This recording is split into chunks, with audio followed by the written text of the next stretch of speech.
Guys, welcome to SR विद्यालय। So guys, आज मैं आपके लिए इतनी इम्पोर्टेंट वीडियो लाई ना कि आप सोच भी नहीं सकते। और जितना भी ये बोर्ड पे सारा लिखा हुआ है सारा इम्पोर्टेंट है और सारा लर्न करना है आपने। बिल्कुल लर्न करना है। आप चाहे मतलब आप कोई भी एग्ज़ाम दे रहे हैं, कोई भी क्लास में पढ़ते हैं, ये आपको पता होना चाहिए। तो ये मेरी स्टैटिक जीके की पार्ट 1 वीडियो है और इसमें हम आपको इंट्रोड्यूस कराएंगे अपनी इंडिया से। तो सबसे पहले इंडिया के और कौन कौन से नाम हैं।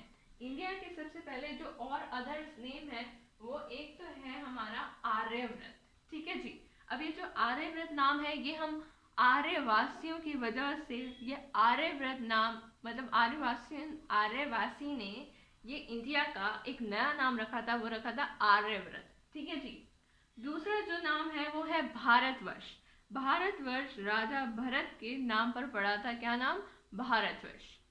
तीसरा है हमारा हिंदुस्तान। हिंदुस्तान जो है वो ईरान वाले लोगों ने रखा था नाम। क्या? हिंदुस्तान। और जो चौथा नाम है वो है इंडिया। ये यूनानियों, ये ग्रीक पीपल ने इंडिया नाम रखा था क्योंकि उस समय इंडस रिवर बहुत ज़्यादा फेमस थी इंडिया में।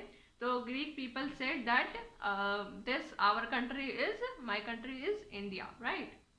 फिर बात करें जाम्बू द्वीप। जाम्बू द्वीप जो है वो बुद्धिस्ट और जैन धर्म द्वारा क्या है ना, इंडिया में जामुन जामुन, आप जामुन जामुन से याद कर सकते हो। जो जामुन जामुन से नाम रखा जाम्बू द्वीप, राइट। इंडिया की कैपिटल आपको पता ही है क्या है? दिल्ली नहीं कहते, न्यू दिल्ली। हिंदी में नई दिल्ली, वैसे new Delhi. Okay. Currency rupees है, दैट यू नो। और ये जो रुपीज का ये जो सिंबल है ना, ये उदय कुमार जी ने क्या करा था? इस सिंबल को लॉन्च करा था। तो इसलिए उनका नाम भी आपको पता होना चाहिए कि जितनी भी बातें मैं बता रही हूँ आपको पता होनी चाहिए। तो इसलिए मैंने एकदम सैग्रीगेट करके लिखी है, एकदम बोर्ड पे लिख दिए कि आप ध्यान से एकदम पढ़ते रहें, right. So I hope clear है ना? क्लियर है। तो ये आपको दिख रहा होगा, ये देखो, ये उदय कुमार जी का नाम भी दिख रहा है ना। मैंने जूम कर दिया ताकि आपको दिख जाए ये भारतवर्ष के नाम भी, राइट गाइस।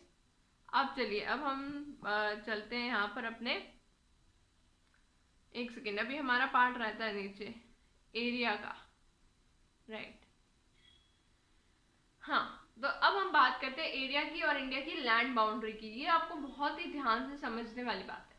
तो सबसे पहले इंडिया के एक्सट्रीम पॉइंट से लर्न करते हैं। अभी तक कुछ खास नहीं था कि मैं लर्न कराऊं, ठीक है। अब ये सारा लर्न करना है, आपको पता होना चाहिए।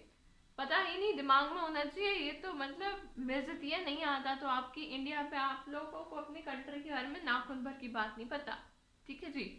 तो देखिए, ये एक्सट्रीम पॉइंट के बारे में देखिए। इंडिया का एकदम हम बचपन में भी पढ़ चुके हैं, 10वीं पास बच्चे तक को पढ़ा दिया जाता है कि जो एक्सट्रीम पॉइंट है वो हमारे इंडिया के नॉर्थ में, हमारा इंडिया का नॉर्थ में, आप लोगों ने मैप तो सबने देखा होगा, नहीं देखा तो मैं एक बार मैप भी दिखाई दूंगी आप लोगों को। तो एक्सट्रीम पॉइंट जो है वो इंडिया के नॉर्थ में कहाँ पर है? इंदिरा कोल। इंदिरा कॉल में नॉर्थ में हमारा एक्सट्रीम पॉइंट लाई करता है इंदिरा कॉल। और एक्सट्रीम नॉर्थ में आपको पता है हमारे इंडिया की लद्दाख है। तो लद्दाख के अंदर ही इंदिरा कॉल है और वो नॉर्थ एक्सट्रीम पॉइंट है इंडिया का, राइट। साउथ में बात करें, साउथ में हमारा जो है वो है कन्याकुमारी। कन्याकुमारी वो है हमारा तमिलनाडु। कहाँ पर है? तमिलनाडु। फिर हमारा वेस्ट में है कौन? गौर माता, गुजरात में गौर माता। और ईस्ट में अरुणाचल प्रदेश है, वहां पर हमारा पड़ता है किबुतनी। किबुतनी, right. So I hope extreme point एक बार अपने आंख बंद कीजिए और रिवाइज कीजिए क्या क्या बताएं। एक्सट्रीम पॉइंट नॉर्थ में इंदिरा कॉल, कहाँ पर? लद्दाख पर। साउथ में कन्याकुमारी, कहाँ पर? तमिलनाडु में। वेस्ट में गुजरात में का गौर माता, जी फॉर गुजरात, जी फॉर गौर माता। ईस्ट में अरुणाचल प्रदेश और वहां पर हमारा किबुतनी, ठीक है जी। आई होप लर्न हो गया होगा, इतनी सिंपल सी बात है।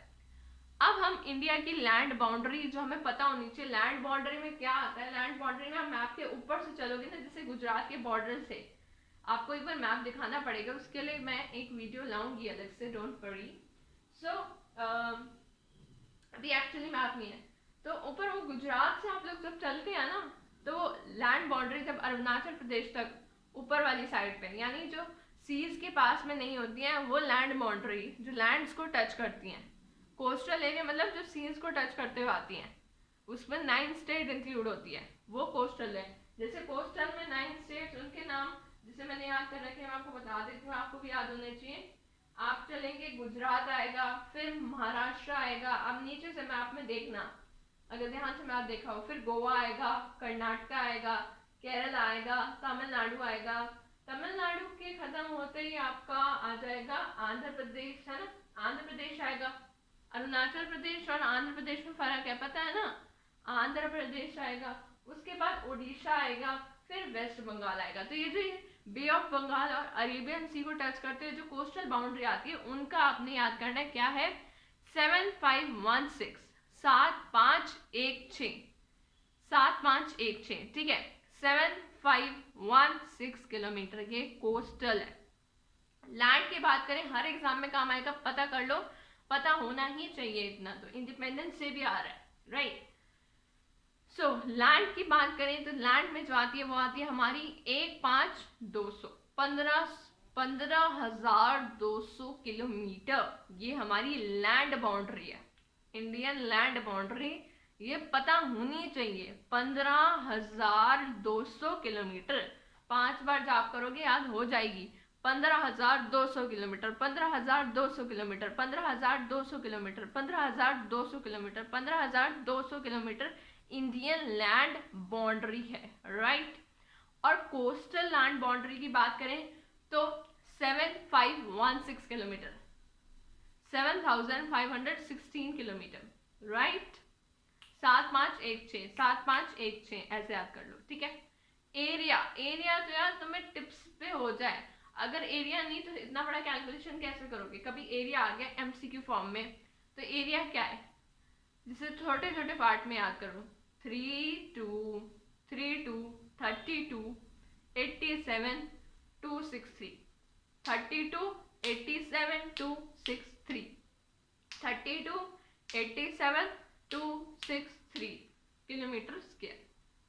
तो 32, 32, 32, 87, 87, 263, 263, ठीक है, ऐसे याद कर लो। अभी कोई इसकी ट्रिक नहीं है, तो अभी यही है, ऐसे जाप करके याद कर सकते हो, right, there is no other option. अब बात करें हम गाइस लैटिट्यूडनल और लॉन्गिट्यूडनल लाइन की, तो आपको जैसा कि पता है अपने अर्थ में अपने ग्लोब कभी ना कभी तो जरूर देखी होगी, राइट, बचपन में प्रोजेक्ट भी बनाया होगा। तो ग्लोब में जब हम ध्यान से जूम करके वापस देखना, एकदम जूम करके, तो जो ग्लोब में हमारी जो अर्थ है ना, आई मीन अर्थ पे जो हमारी इंडिया है ना, वो नॉर्दर्न हेमिस्फीयर में लाई करती है, और वो भी ईस्ट तरफ, क्योंकि जो लेटी लेटी लाइनें होती हैं हॉरिजॉन्टल वो होती है लैटिट्यूडनल लाइन, और जो लंबी लंबी लाइनें होती है वो होती है लॉन्गिट्यूडनल लाइन। तो लॉन्गिट्यूडनल लाइन जो है उस कायदे से जब वो काटती है अर्थ को बीच में से, ठीक है, तो उस कायदे से ये हमारा ईस्ट में लाई करता है, ये तो समझ में आ गया, ईस्ट में, नॉर्दर्न ईस्ट हेमिस्फीयर में लाई करता है।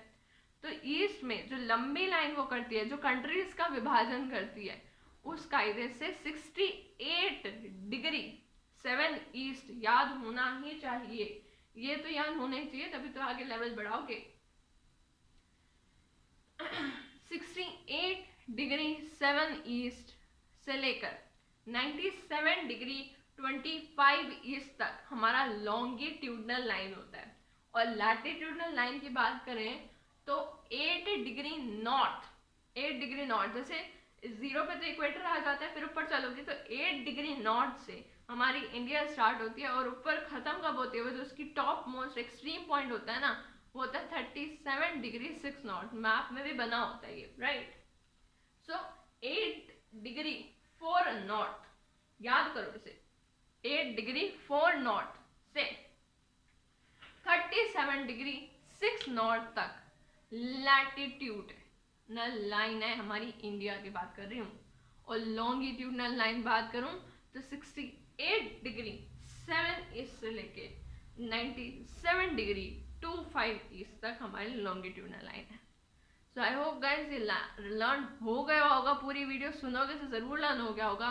Thank you so much guys, wish you all the best, stay safe, stay healthy, and yes, if you like the video, then press the like button and subscribe to SR Vidyalaya channel. Thank you. Bye.